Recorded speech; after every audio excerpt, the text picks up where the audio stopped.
বন্ধুরা, Krishnanagar city junction railway station Nadia জেলার একটি খুবই গুরুত্বপূর্ণ রেলওয়ে স্টেশন হওয়া সত্ত্বেও এতদিন এই স্টেশনে তেমন ধরনের কোনো উন্নত পরিকাঠামো ছিল না।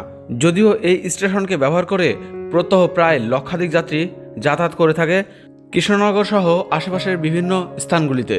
তবে বর্তমান সময়ে এই কৃষ্ণনগর সিটি জংশন রেলওয়ে স্টেশনে কিন্তু আমূল পরিবর্তন আসতে চলছে বিভিন্ন টাইপের কাজ। প্রথমে এসি লোকালের স্টপেজ এবং তারপরে সাইরাং এক্সপ্রেসের মতো লং ডিস্টেন্সের ট্রেনের এই স্টেশনের গুরুত্ব যেন আরও কয়েক গুণ বাড়িয়ে দিয়েছে। বর্তমানে এই স্টেশনের উপর দিয়ে এসি লোকাল ট্রেন ছাড়াও চলাচল করে বেশ কয়েকটি এক্সপ্রেস ট্রেন, যার মধ্যে সাম্প্রতিককালে চালু হওয়া সাইরাং এক্সপ্রেসের এই কৃষ্ণনগর সিটি জংশন রেলওয়ে স্টেশনে স্টপেজও রয়েছে। এমনকি এই রুট ধরেই ভবিষ্যতে আরও এক্সপ্রেস ট্রেন চালানোর পরিকল্পনাও রয়েছে। কিন্তু সমস্যার ব্যাপার হলো এই সমস্ত স্টেশনগুলির প্ল্যাটফর্মগুলি ছোট হওয়াতে এখানে কোনো ধরনের এক্সপ্রেস ট্রেন একবারে তার সমস্ত প্যাসেঞ্জারকে নিচে নামাতে পারে না। এক কথায় বললে সাইরাগের মতন এক্সপ্রেস ট্রেনগুলি একবারে সম্পূর্ণ প্ল্যাটফর্ম পায় না। তো এবার এই সমস্ত সমস্যার সমাধানই চলছে কৃষ্ণনগর সিটি জংশন রেলওয়ে স্টেশনের প্ল্যাটফর্মগুলিতে। এছাড়া অমৃত ভারত প্রকল্পের আওতায় যে সমস্ত স্টেশনগুলিকে সাজানোর পরিকল্পনা রয়েছে সেই লিস্টে এই কৃষ্ণনগর সিটি জংশন রেলওয়ে স্টেশনের নামও রয়েছে। তো সেই হিসাবে অমৃত ভারত প্রকল্পের আওতায় কাজও কিন্তু কৃষ্ণনগর সিটি জংশন রেলওয়ে স্টেশনে চলছে। তো বর্তমানে এই স্টেশনের প্ল্যাটফর্ম এবং অন্যান্য স্থানগুলিতে ঠিক কেমন ধরনের কাজকর্ম চলছে তারই কিছু মুহূর্ত নিয়ে, তারই কিছু দৃশ্যপট নিয়ে আজকের ভিডিও। নমস্কার বন্ধুরা, আমি নয়ন। ভারতীয় রেল এবং বাস সংক্রান্ত ইনফরমেশন পেতে অবশ্যই আমাদের ইউটিউব চ্যানেল ট্রাভেল উইথ নয়নকে সাবস্ক্রাইব করে সঙ্গে থাকুন। সামনে এই যে বড় ওভারব্রিজটি দেখছো কৃষ্ণনগর সিটি জংশন রেলওয়ে স্টেশনে, এখানে কিন্তু আগে কোনো শেড দেওয়া ছিল না। এই কয়েক মাসই হয়েছে এই ওভারব্রিজের উপরে কিন্তু শেড দেওয়া হয়েছে। আজ থেকে পুরোপুরি 1 বছর আগেও কিন্তু এখানে উপরে কোনো রকম কোনো শেড ছিল না, মাত্র কয়েক মাস আগে কিন্তু শেডটা পড়েছে। আর কৃষ্ণনগর সিটি জংশন রেলওয়ে স্টেশনের 1 নম্বর প্ল্যাটফর্মের একেবারে শেষের দিকে তোমরা দেখতেই পাচ্ছ এখানে কিন্তু স্টেশনকে আরও লম্বা করার কাজকর্ম একেবারে দ্রুত গতিতে চলছে। কারণ সাইরাং এক্সপ্রেসের যে স্টপেজ এখানে রয়েছে, প্ল্যাটফর্ম ছোট হয় কিন্তু সাইরাং এক্সপ্রেস এখানে টোটাল ট্রেনটাকে কিন্তু একবারে স্টপেজ দিতে পারে না এই কৃষ্ণনগর সিটি জংশন রেলওয়ে স্টেশনের 1 অথবা 2 যে প্ল্যাটফর্মের কথা বলো না কেন, প্রতিটি প্ল্যাটফর্মই। এই জন্য কিন্তু আপাতত দেখতে পাচ্ছ 1 নম্বর প্ল্যাটফর্ম কিন্তু আরও লম্বা করার কাজ শুরু হয়েছে। যে দেখতে পাচ্ছ আগে কিন্তু এখান থেকেই মানুষ পারাপার হয়ে যেত, মানে পাশে যে টোটো স্ট্যান্ড রয়েছে সেই টোটো স্ট্যান্ডে চলে যেত কৃষ্ণনগরের বিভিন্ন স্থানে যাওয়ার জন্য। তবে বর্তমানে এখনও যাচ্ছে মানুষ, এইভাবে পারাপার হচ্ছে এখান থেকে। খুব শীঘ্র এই কাজ কিন্তু আর তারা করতে পারবে না, বিশেষ করে 2 নম্বর থেকে 1 নম্বরে যেতে গেলে কিন্তু তাদের ওভারব্রিজ, মানে ওই পাশের ওভারব্রিজ দিয়েই যেতে হবে। আর এখানে এই প্ল্যাটফর্ম কিন্তু ধীরে ধীরে লম্বা হয়ে যাচ্ছে, যাতে সাইরাং এক্সপ্রেসকে এই কৃষ্ণনগর সিটি জংশন রেলওয়ে স্টেশনে দুবার দাঁড়াতে না হয়। দেখতে পাচ্ছ কাজকর্ম কিন্তু একেবারে দ্রুত গতিতে চলছে। প্ল্যাটফর্ম এইখান থেকে নতুন করে শুরু হয়েছে কনস্ট্রাকশন, এবং সেটা ওইদিকের প্রায় যে রাস্তাটি আছে সেই প্রায় রাস্তার কাছাকাছি চলে গেছে। মেবি ওই যে চাবি গেটটা রয়েছে ওটা বোধহয়, হ্যাঁ চাবি গেট, ওই চাবি গেট পর্যন্ত কিন্তু চলে গেছে। চাবি গেটের একটুখানি হাক পর্যন্ত সম্ভবত একেবারে চাবি গেট পর্যন্তই নির্মাণ করে দেওয়া হবে, যেটা দেখে মনে হচ্ছে আমার।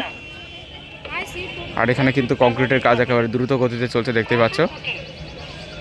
পুরোপুরিভাবে সম্পূর্ণরূপে এই প্ল্যাটফর্ম কিন্তু ডেকোরেশন করে ফেলা হচ্ছে, যাতে সাইরাং এক্সপ্রেস এই প্ল্যাটফর্মে স্টপেজ পায়, এবং পরবর্তীতে আরও যদি কোনো এক্সপ্রেস ট্রেন এই কৃষ্ণনগরের উপর দিয়ে তার স্টপেজ পায়, কৃষ্ণনগরের স্টপেজ পায় বা কৃষ্ণনগরের উপর দিয়ে যায়, তাতে সেই ট্রেনগুলির প্ল্যাটফর্ম পাওয়ার জন্য যাতে কোনো রকম সমস্যার সম্মুখীন না হতে হয়, তার জন্য কিন্তু দ্রুত গতিতে এই কৃষ্ণনগর সিটি জংশন রেলওয়ে স্টেশনে কাজকর্ম চলছে। একেবারে বলতে গেলে আর বছরখানেকের মধ্যে সম্পূর্ণরূপে আমূল পরিবর্তন হবে কিন্তু এই কৃষ্ণনগর সিটি জংশন রেলওয়ে স্টেশনের। মুখেই দেখতে পাচ্ছ এখানে কিন্তু একটা সতর্ক বার্তা রয়েছে, অনুগ্রহ করে রেল লাইন পারাপার করিবেন না, ফুট ওভারব্রিজ ব্যবহার করুন। কারণ বুঝতে পারছো তোমরা, ভবিষ্যতে এই প্ল্যাটফর্ম লম্বা হয়ে গেলে যারা এই 2 নম্বর প্ল্যাটফর্ম থেকে 1 নম্বর প্ল্যাটফর্মে এইখান থেকে টোটো ধরতে যায়, তারা যদি রেল লাইন পারাপার করে ওই প্ল্যাটফর্মে উঠতে যায় এবং ফুট ওভারব্রিজ ব্যবহার না করে, তাহলে কিন্তু তারা সমস্যায় পড়তে পারে, হতে পারে যে কোনো সময় যে কোনো রকমের বিপদ। এবার Krishnanagar city junction railway station থেকে বাইরে বেরোবো এবং অমৃত ভারত প্রকল্পের আওতায় কৃষ্ণনগর সিটি জংশন রেলওয়ে স্টেশনকে যে আমূলভাবে বদলে ফেলা হয়েছে তার দৃশ্য তোমাদেরকে আমি দেখাবো। এবং এই এসকেলেটারও কিন্তু মাত্র কয়েক মাসই হলো চালু হয়েছে, যদিও এই মুহূর্তে দেখতে পাচ্ছি নামার এসকেলেটারটাই চালু রয়েছে, ওঠার এসকেলেটার কিন্তু চালু নেই। আবার দেখো ইতিমধ্যে চালুও হয়ে গেছে, কীভাবে হলো হঠাৎ করে জানি না। মানে বুঝতে পারছো Krishnanagar city junction railway station কিন্তু আর 1 বছরের মধ্যে সম্পূর্ণরূপে আমূল পরিবর্তন হয়ে যাবে। কিন্তু সামনের এই যে দৃশ্যগুলি তোমাদের দেখাচ্ছি এখানে একটু পরিবর্তনের দরকার আছে। দেখতে পাচ্ছ একেবারে সিঁড়ির মুখে মুখেই সমস্ত দোকানপাট এখানে বসে আছে কিছু কিছু। তো যারা সিঁড়ি দিয়ে ওঠানামা করছে তাদের তো একটু অসুবিধা হয়ই, এখানে একেবারে সোজা তারা নামতে পারে না, নেমে খানিকটা ঘুরে তারপর আবার তাদেরকে পাশ দিয়ে যেতে হয়। এই সমস্যার সমাধান যদি হয়ে যায় তাহলে Krishnanagar city junction railway station আগামী ভবিষ্যতে অদূর ভবিষ্যতে খুবই সুন্দর লাগবে। যাই হোক, টিকিট কাউন্টারের কাছাকাছি চলে এসেছি। এখানে দেখো কত সুন্দরভাবে আবার পুনরায় ডেকোরেশন করা হচ্ছে স্টেশনের ভেতরের যে স্ট্রাকচার, সেই স্ট্রাকচারগুলিকে দেখতে পাচ্ছ পিলারগুলিকে না ভেঙে পুনরায় রিকনস্ট্রাক্ট করা হচ্ছে, যাতে এই পিলারগুলি আরও মজবুত হয় এবং আরও বড় করা হচ্ছে পিলারগুলিকে। পাশেই নতুন টাইলস বসবে তারও ব্যবস্থা চলছে এবং সেই একই সাথে স্টেশনের সমস্ত কাজকর্ম চলছে। আগে এই সমস্ত স্থানে কালো পাথর বসানো ছিল, তবে সেই কালো পাথরকে তুলে ফেলা হয়েছে, দেখতেই পাওয়া যাচ্ছে পাশের থেকে। এবার এখানে জানি না কী রঙের পাথর বসবে, তবে সে সমস্ত কাজ কিন্তু দ্রুত গতিতে চলছে। অদূর ভবিষ্যতে এই সমস্ত দৃশ্য আমরা সুন্দরভাবে দেখতে পারবো এই সমস্ত স্থানগুলিকে। এছাড়া কখন কোন ট্রেন আসবে সেগুলো দেখার জন্য বেশ কিছুদিন আগেই তো এখানে বোর্ড বসানো হয়ে গেছে। আর এই যে দেখতে পাচ্ছ এই হচ্ছে স্টেশনের বর্তমানের বাইরের দৃশ্য। অনেকদিন ধরেই এভাবেই রয়েছে, এখনও পর্যন্ত অমৃত ভারত প্রকল্পের আওতায় তেমন কোনো কাজ হয়নি স্টেশনের বাইরে, ওই টুকিটাকি কাজ চলছে। এই যে লোহার স্ট্রাকচারগুলি রয়েছে এইগুলোকে সম্ভবত জোড়া দিয়ে এখানে একটা শেড মতন করা হবে এবং এই জায়গাটা এই যে টোটো বা অন্যান্য গাড়ি দাঁড়িয়ে আছে এই সমস্ত গাড়িগুলোকেও বাইরে করে দেওয়া হবে, কেননা গাড়ির জন্য স্টেশনের সামনে অযথা ভিড় তো হয়েই থাকে। দেখতে পাচ্ছ এখানে অমৃত ভারত প্রকল্পের কাজ চলছে, তার বোর্ডও দেওয়া রয়েছে। বাস আপাতত কাজ এ পর্যন্তই। আগামীতে কাজ আরও দ্রুত যখন হবে তখন আরও তোমাদেরকে দেখাবো update Krishnanagar city junction railway স্টেশনের।